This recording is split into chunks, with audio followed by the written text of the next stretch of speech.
Hello दोस्तों, स्वागत है आपका इकोनॉमिक्स अड्डा के एक और नए वीडियो में।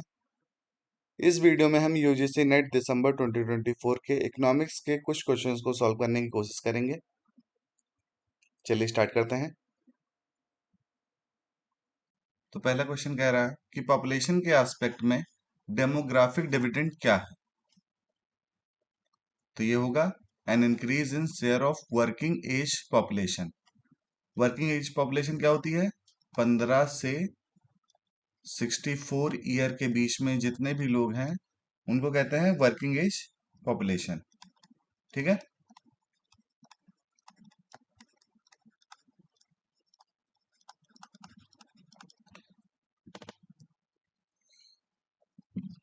इधर इसके बारे में इंफॉर्मेशन दे रखी है। अब इस क्वेश्चन में कॉन्सेप्ट दिए हुए हैं। ठीक है।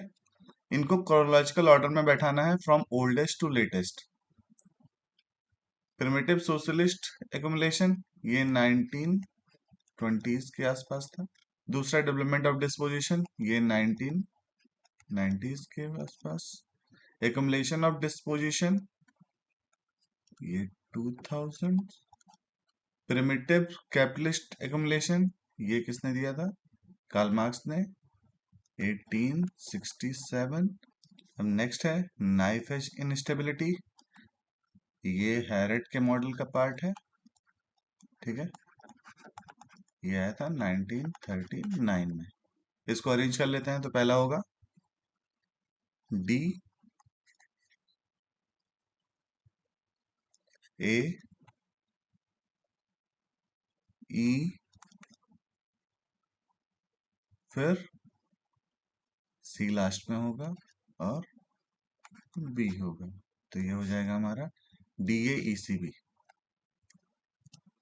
इधर इंफॉर्मेशन दी है, चाहे तो आप रिफर कर सकते हैं। अब नेक्स्ट क्वेश्चन मैचिंग से रिलेटेड है। लिस्ट 1 एंड लिस्ट 2 दिया हुआ है, हमको मैच कराना है। पहला है free trade area. Free trade area में जो भी मेंबर कंट्रीज हैं या ग्रुप ऑफ मेंबर कंट्रीज हैं उनके बीच में टैरिफ हटा दिया जाता है सारे प्रोडक्ट्स पे। और साथ ही साथ जो मेंबर कंट्रीज हैं वो अपना independent monetary policy, trade policy और फिजिकल पॉलिसी फॉलो कर सकते हैं। तो इसका ऑप्शन होगा लिस्ट 3 से मैच कर रहा है। All member of the group remove tariff on each other product at the same time retain its independence in establishing trading price with non members। तो बी है कस्टम यूनियन। कस्टम यूनियन में जो भी tariffs हैं member countries के बीच में वो remove कर दिया जाता है। और जो ग्रुप ऑफ मेंबर कंट्रीज हैं वो नॉन मेंबर कंट्रीज के लिए एक common external commercial policy follow करते हैं। ठीक है। तो ये हो जाएगा सेकेंड वन। सी है कॉमन मार्केट। इसमें भी जो भी मेंबर कंट्रीज हैं उनके बीच में टैरिफ्स हटा दिए जाते हैं और नॉन मेंबर कंट्रीज के लिए common external trade policy follow किया जाता है। और साथ ही साथ मेंबर कंट्रीज के बीच में गुड्स एंड सर्विसेज का, कैपिटल का और लेबर का फ्री मूवमेंट होता है। मतलब कहीं भी capital, labour, goods and services move कर सकते हैं एक मेंबर कंट्री से दूसरे मेंबर कंट्रीज में बिना किसी रिस्ट्रिक्शंस के। तो इसका क्या होगा? First one, all tariffs are removed between members and a common external trade policy is adopted for non-members। Next है इकोनॉमिक यूनियन। ये मोस्ट कॉम्प्रिहेंसिव और एडवांस स्टेज होता है इंटीग्रेशन का। इसमें जो भी मेंबर कंट्रीज हैं उनके बीच में common monetary policy, trade policy, physical policy follow किया जाता है।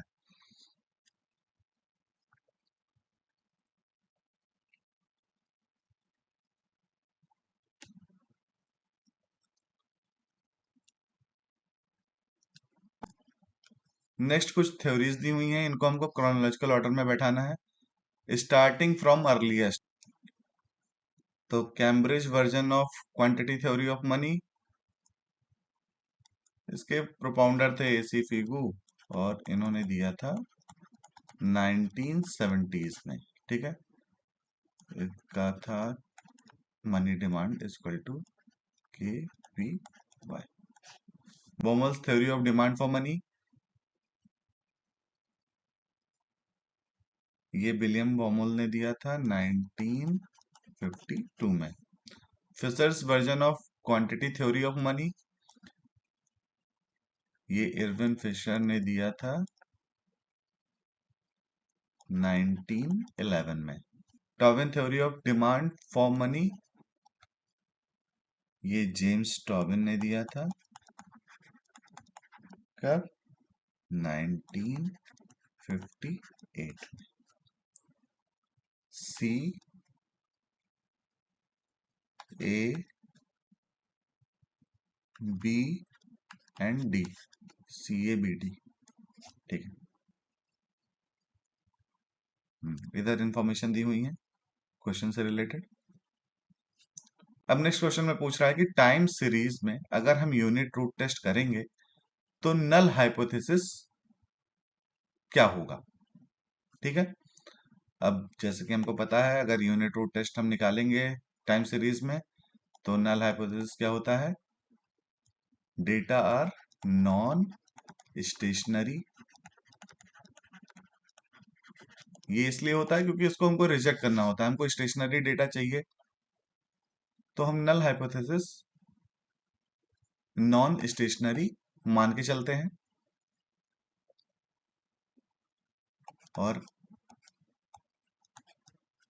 अल्टरनेट हाइपोथेसिस क्या होगा, डेटा आर स्टेशनरी, ठीक है। तो नल हाइपोथेसिस पूछा है तो होगा नॉन स्टेशनरी।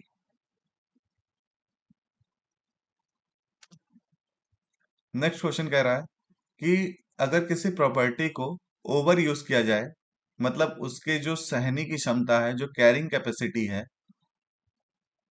उससे ज्यादा उसको यूज किया जाए, तो ऐसे सिचुएशन को क्या बोलेंगे, ये होगा problem of tragedy of Commons, ठीक है। इसको दिया था गैरेट हार्डिन ने 1968 में। ट्रेजेडी ऑफ कॉमन होता कब है, जब प्रॉपर्टी राइट डिफाइन नहीं होते हैं, ठीक है। राइट्स डिफाइन नहीं होंगे और कोई रेगुलेशन नहीं होगा।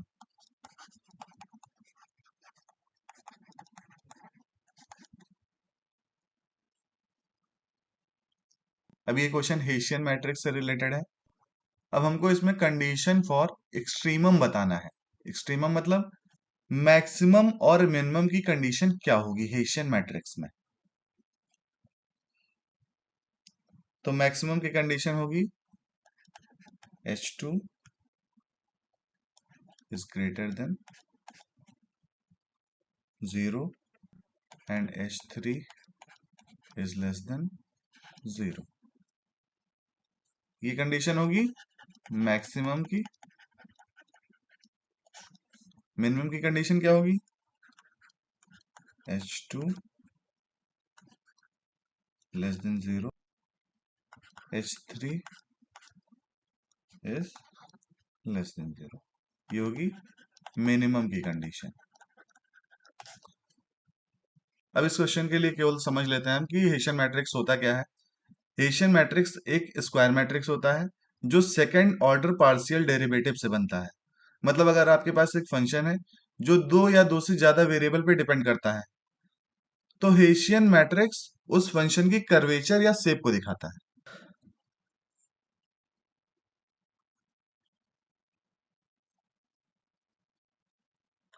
अब इस क्वेश्चन में हमको कोफिशिएंट ऑफ कोरिलेशन दिया हुआ है जो कि है 0.8।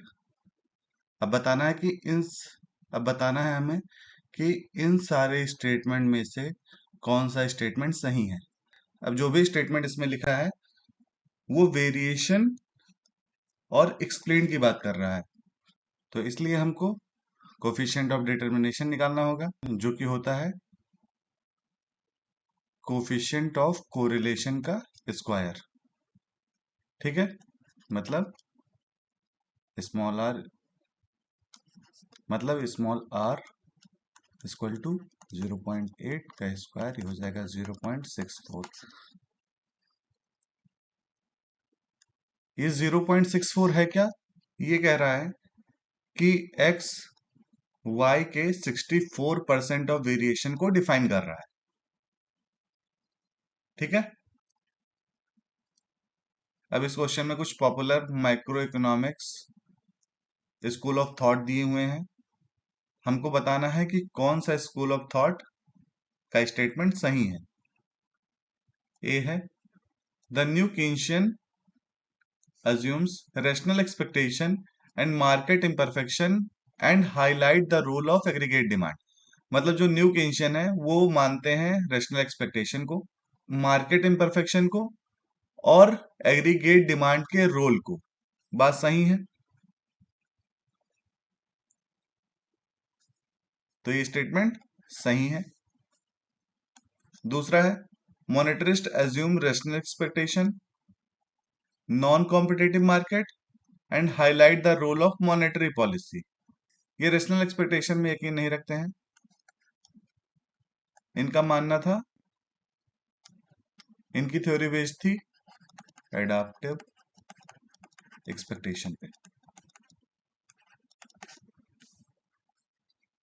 सी है, new classical assumes rational expectation, competitive market और पॉलिसी इरेलेवेंस के रोल को हाईलाइट करते हैं। ये स्टेटमेंट बिल्कुल सही है। न्यू क्लासिकल की पूरी थ्योरी रेशनल एक्सपेक्टेशन पे ही बेस्ड है और उनका मानना है कि पॉलिसी इनइफेक्टिव रहेगी। रेशनल एक्सपेक्टेशन मतलब लोग पहले से ही एंटिसिपेट कर लेंगे जो भी चेंजेस होने वाले हैं और जिससे उस पॉलिसी का कोई इफेक्ट नहीं होगा। इनका मानना था कॉम्पिटेटिव मार्केट में जैसे कि परफेक्ट कंपटीशन। तो ये स्टेटमेंट सही है। स्टेटमेंट डी बोल रहा है, classical assumes competitive and frictionless economy and highlight policy इनइफेक्टिवनेस। मतलब इकोनॉमी सेल्फ रेगुलेटिंग होगी, कोई भी गवर्नमेंट इंटरवेंशन नहीं होगा। ये स्टेटमेंट सही है। तो अब नेक्स्ट है, Keynesian assumes wage and price flexibility and highlight policy effectiveness। ये गलत है। Keynesian का मानना था वेज एंड प्राइस रिजिडिटी में। ये सबसे बड़ा क्रिटिसिज्म था क्लासिकल का। और डी, सी और ए सी डी। ठीक है।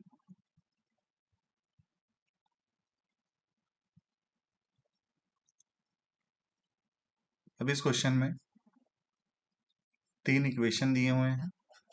हमको बताना है ऑर्डर कंडीशन का यूज करके कि ये इक्वेशन अनआइडेंटिफाइड है, जस्ट आइडेंटिफाइड है कि ओवर आइडेंटिफाइड है। चलिए देखते हैं इसको सॉल्व कैसे करना है।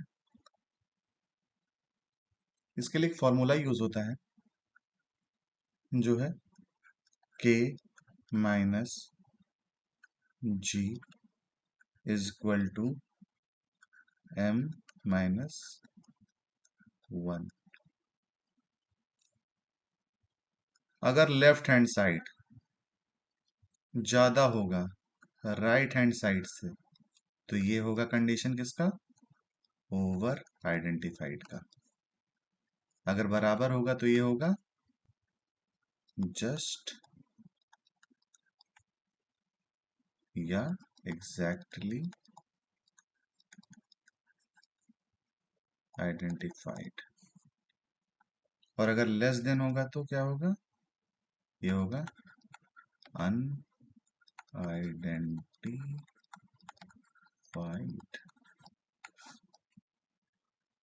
अब अनआइडेंटिफाइड को अंडर आइडेंटिफाइड भी बोलते हैं, तो कंफ्यूज नहीं होना है इसमें। अब देखो के क्या है, के है टोटल नंबर ऑफ वेरिएबल जो मॉडल में हैं। अब देखते हैं मॉडल में कितने वेरिएबल है टोटल। पहला वेरिएबल है y1, दूसरा वेरिएबल है y2, तीसरा वेरिएबल है y3, चौथा वेरिएबल है x1, पांचवा वेरिएबल है x2। फिर ये सारे रिपीट हो रहे हैं, y3 इंक्लूड हो गया है। फिर है x3। तो टोटल नंबर ऑफ वेरिएबल कितने हैं मॉडल में? 6। जी क्या बताता है? Total number of equation. कितने इक्वेशन है टोटल? 3 इक्वेशन है। ठीक है, तो ये हो जाएगा 6 - 3। एम क्या है? एम है कितने वेरिएबल इंक्लूड किए गए हैं उस इक्वेशन में। तो पहले इक्वेशन का हमको ऑर्डर कंडीशन निकालना है। तो इसमें कितने वेरिएबल इंक्लूड किए गए हैं? 1 2 3 4 5, टोटल 5 वेरिएबल इंक्लूड किए गए हैं। तो हो जाएगा 5 - 1। टोटल कितना होगा ये हो जाएगा 3 < <4। मतलब कौन सा कंडीशन होगा? अनआइडेंटिफाइड का। ठीक है, फर्स्ट वन। अब इस क्वेश्चन में हमको बताना है कि क्राउडिंग आउट किस केस में सबसे ज्यादा होगा और उसको डिसेंडिंग ऑर्डर में अरेंज करना है। जब गवर्नमेंट अपना एक्सपेंडिचर इंक्रीज करती है, इससे इंटरेस्ट रेट इंक्रीज हो जाता है और प्राइवेट इन्वेस्टमेंट डिक्रीज हो जाता है।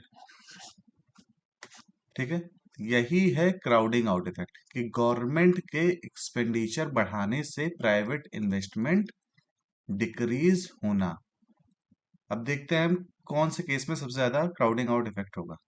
क्लासिकल माइक्रो मॉडल में क्योंकि एग्रीगेट सप्लाई वर्टिकल होता है, मतलब इन इलास्टिक होता है, इसीलिए क्राउडिंग आउट क्या होगा? सबसे ज्यादा होगा। फिर बी है complete Keynesian system assuming general condition. इसके बाद सबसे ज्यादा क्राउडिंग आउट होगा कंप्लीट केंशन सिस्टम में। फिर इसके बाद होगा आईएसएलएम फ्रेमवर्क में एज्यूमिंग जनरल कंडीशन।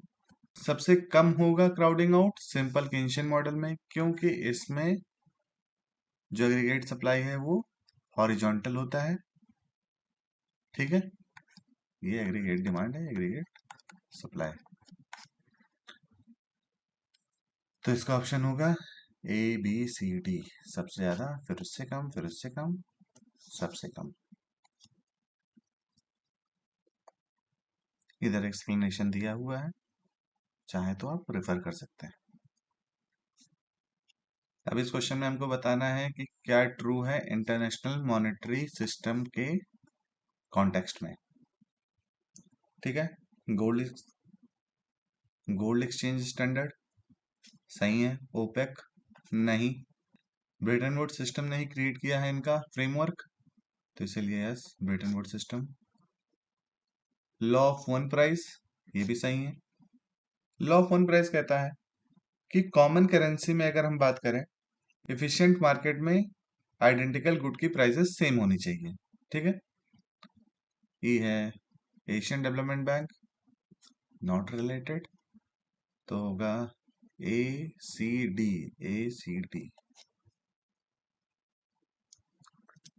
इस क्वेश्चन में कुछ इंपॉर्टेंट कॉन्सेप्ट दिए हुए हैं, उसको हमको क्रोनोलॉजिकल ऑर्डर में बैठाना है फ्रॉम ओल्डेस्ट टू लेटेस्ट।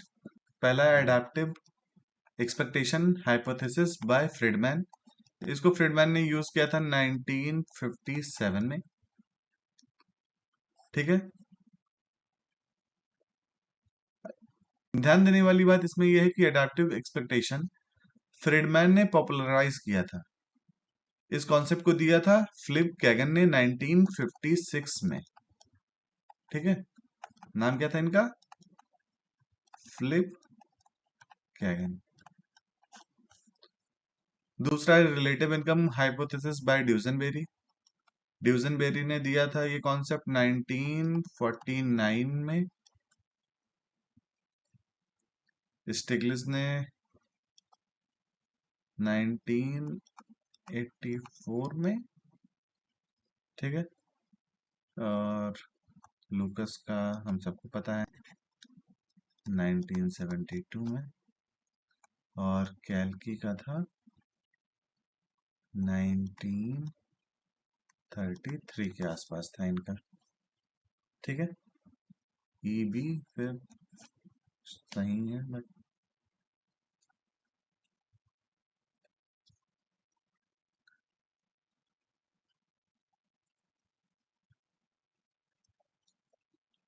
अब इस क्वेश्चन में हमको मार्जिनल रेवेन्यू दिया हुआ है जो है 10 रुपए, प्राइस चार्ज पर यूनिट 30 रुपए। हमको फाइंड करना है ओन प्राइस इलास्टिसिटी। ठीक है, बहुत इजी क्वेश्चन है। डायरेक्ट फॉर्मूला हम यूज करेंगे, marginal revenue is equal to price plus 1 upon elasticity. ठीक है, मार्जिनल रेवेन्यू कितना है 10 रुपीज, प्राइजेस कितने हैं 30, 1 + 1 अपॉन इलास्टिसिटी, ये हो जाएगा 10/30 इक्वल टू 1 + 1 अपॉन इलास्टिसिटी, ये होगा 1/3। इस एक को इधर लेके चले जाएंगे तो हो जाएगा 1 minus equal to 1 upon elasticity. Solve कर लेंगे तो ये हो जाएगा 2/3 इक्वल टू 1/इलास्टिसिटी। इसको ऊपर करेंगे तो क्या होगा, इलास्टिसिटी इक्वल टू 3/2 माइनस, तो ये हो जाएगा 1.5 नेगेटिव।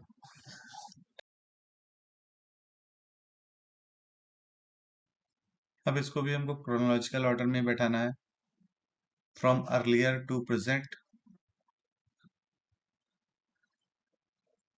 जॉन एफ नैश, इन्होंने थ्योरी दी थी अपनी 1950s में। ठीक है, von Neumann and Oscar Morgenstern, इन्होंने अपनी थ्योरी दी थी 1944 में। रॉबर्ट एलेक्स लॉर्ड, इनकी थ्योरी थी इवोल्यूशन ऑफ कोऑपरेशन, ये था 1984 में। नेक्स्ट है पॉल मिलग्रॉम, इनको ऑक्शन थ्योरी के लिए नोबेल प्राइज भी मिला था जो कि 2020 में था। और जॉन बर्नार्ड स्मिथ, ये थे 1982 में।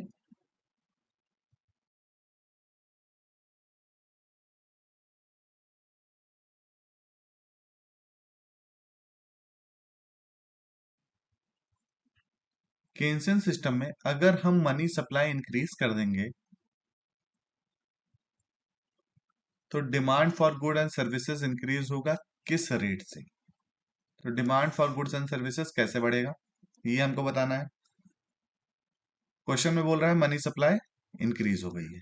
ठीक है, मनी सप्लाई इंक्रीज होने से क्या होगा, लिक्विडिटी बढ़ेगी। अब ज्यादा पैसा उनके पास तो वो बॉन्ड की डिमांड करेंगे, बॉन्ड की डिमांड करेंगे तो बॉन्ड की प्राइसेस बढ़ेंगी।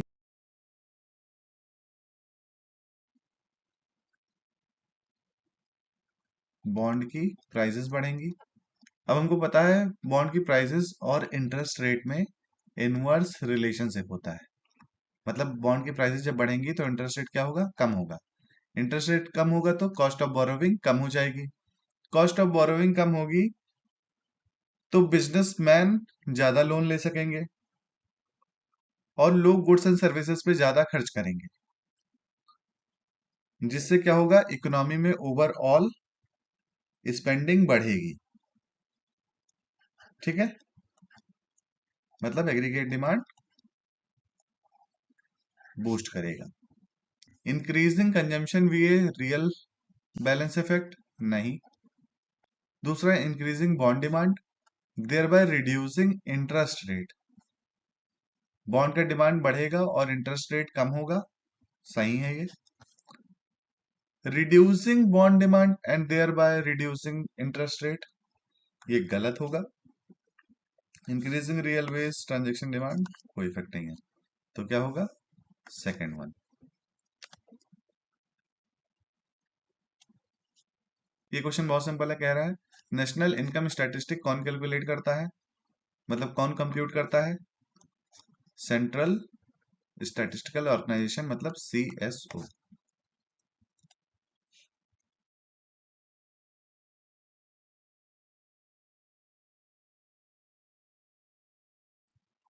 वॉलरस लॉ है, अगर n-1 मार्केट में इक्विलिब्रियम है तो हमको इक्विलिब्रियम प्राइसेस कितने मार्केट में मिलेंगी, n-1 है तो ये nth मार्केट में।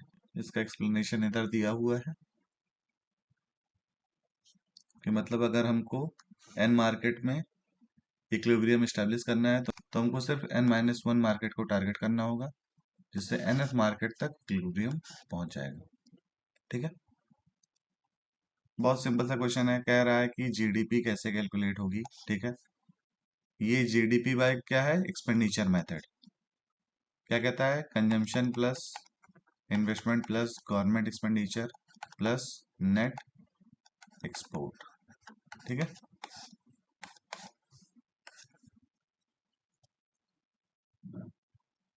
ये क्वेश्चन कह रहा है कि अगर 6 फेयर डाइस एक साथ रोल किए जा रहे हैं तो क्या प्रोबेबिलिटी होगा कि हर एक फेस डिफरेंट नंबर लाए। कितने फेसेस होते हैं, टोटल 6 फेस हैं, तो 1 to 6 मतलब 6 फैक्टोरियल। और टोटल पॉसिबल आउटकम कितना है, 6 की पावर 6, तो ये हो जाएगा 6 फैक्टोरियल अपॉन 6 की पावर 6, मतलब थर्ड वन। अब इस क्वेश्चन में लिस्ट 1 लिस्ट 2 दिया हुआ है।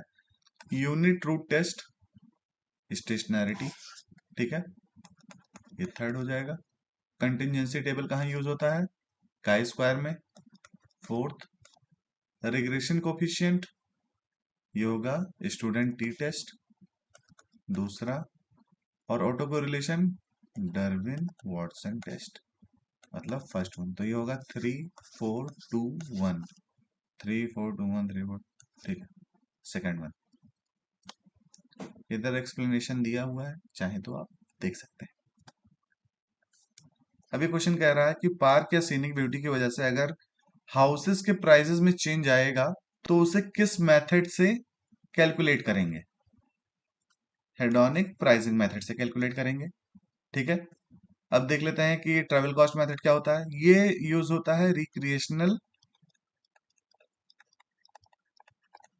साइट्स के वैल्यू को मेजर करने के लिए। रिक्रिएशनल साइट जैसे कि नेशनल पार्क हो गया, जू हो गया, टेम्पल हो गया, ये सब क्या है, रिक्रिएशनल साइट्स हैं।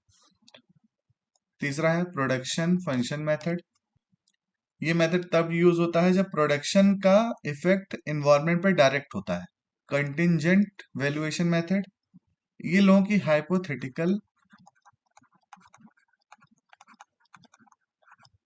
प्रेफरेंस के बेस पर एनवायरनमेंट की वैल्यू एस्टिमेट करता है। अब इसमें हमको बताना है कि कौन सा डेफिनेशन नहीं है गेन फ्रॉम ट्रेड का। It is the benefit individual and country derive from participating in international trade. ठीक है, सही है। ये वो बेनिफिट है जो इंडिविजुअल और कंट्री डिराइव करते हैं इंटरनेशनल ट्रेड में पार्टिसिपेट करके। It is gross benefit of economic agent that result from N increase in trade, ये गलत होगा। It is deduction of consumer surplus from producer surplus. D बोल रहा है it is net benefit of economic agent that result from N increase in trade, सही है। Final है it is sum total of producer surplus and consumer surplus, ये सही है। ठीक है, सम टोटल होता है प्रोड्यूसर और कंज्यूमर सरप्लस का, गेन फ्रॉम ट्रेड। अब हमको पता लगाना है इसमें, इसमें क्वेश्चन क्या कह रहा था, इज नॉट। ठीक है, नॉट कौन कौन सा है, B and C, B and C.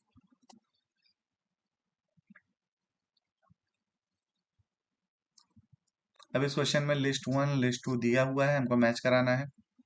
Adam Smith, size of market. First, David Ricardo, natural resource constant, ये होगा second. Karl Marx, forces of production, third. Amartya Sen, freedom of choice, fourth. तो 1 2 3 4 ये पहले से ही अरेंज्ड है, 1 2 3 4, ठीक।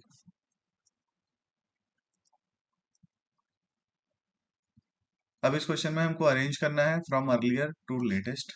प्राइस स्पीसीज फ्लो मैकेनिज्म, ये David Hume ने दिया था। ये दिया कब था? 1760s में। एग्जैक्टली अगर बोले तो 1752 के आसपास दिया था इसको। ठीक है। कंपैरेटिव एडवांटेज, ये रिकार्डो की थ्योरी है और ये आया था 1817 में, principle of political economy and taxation में। Absolute advantage, Adam Smith 1776। Intra industry trade, ये 1960s से 70s के बीच में डेवलप हुआ है। ठीक है। और मर्केंटिलिज्म, ये थे 16th सेंचुरी से 18th सेंचुरी तक, जब तक एडम स्मिथ आए नहीं थे तब तक। ठीक, तो सबसे पहले क्या होगा? ई ए सी, ई ए सी कहाँ है? ठीक है।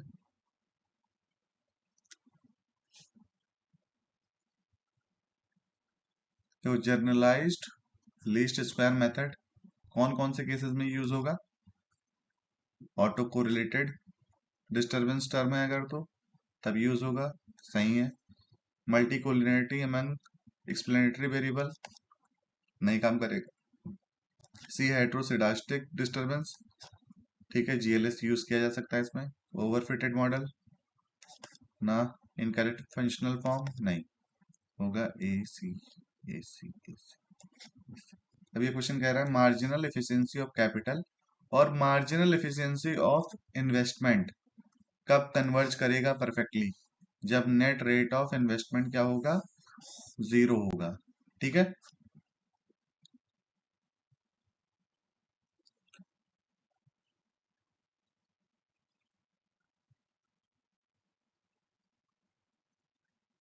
ये क्वेश्चन रिलेटेड है लीनियर प्रोग्रामिंग प्रॉब्लम से। बोल रहा है कौन सा स्टेटमेंट सही है optimal solution to decision variable के केस में? There is always a unique solution to the problem नहीं। Optimal solution is either an extreme point और इन on the line connecting two extreme point, ये सही होगा। All resources must be used by optimal solution नहीं। Optimal solution may be an interior point of the set of नहीं। इधर explanation दिया हुआ है, चाहे तो रेफर कर सकते हैं। अब इस क्वेश्चन में लिस्ट 1 एंड लिस्ट 2 दिया हुआ है, हमको मैच कराना है। ये कह रहा है एक्सपेंशनरी मॉनेटरी पॉलिसी का क्या इफेक्ट होगा एडाप्टिव एक्सपेक्टेशन के अंडर? एडाप्टिव एक्सपेक्टेशन में शॉर्ट रन में क्या होगा? पॉलिसी इफेक्टिव होगी, लेकिन लॉन्ग रन में क्या होता है? उसका इम्पैक्ट न्यूट्रलाइज हो जाएगा। इसका मतलब ये है कि शॉर्ट रन में एक्सपेंशनरी मॉनेटरी पॉलिसी आउटपुट और एम्प्लॉयमेंट को बूस्ट करेगी। तो ए का होगा third, policy is effective in short run although not in long run, ये होगा थर्ड। बी है anticipated expansionary monetary policy under rational expectation, मतलब पहले से एंटीसिपेट कर लिया है मॉनेटरी पॉलिसी को, मतलब पहले से एंटीसिपेट कर लिया है तो पॉलिसी का कोई इफेक्ट नहीं होगा ना शॉर्ट रन में ना लॉन्ग रन में, मतलब फर्स्ट। तीसरा है money wage cut during great depression.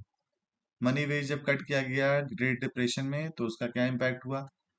Policy ineffective थी, सिर्फ डिफ्लेशन हुआ है।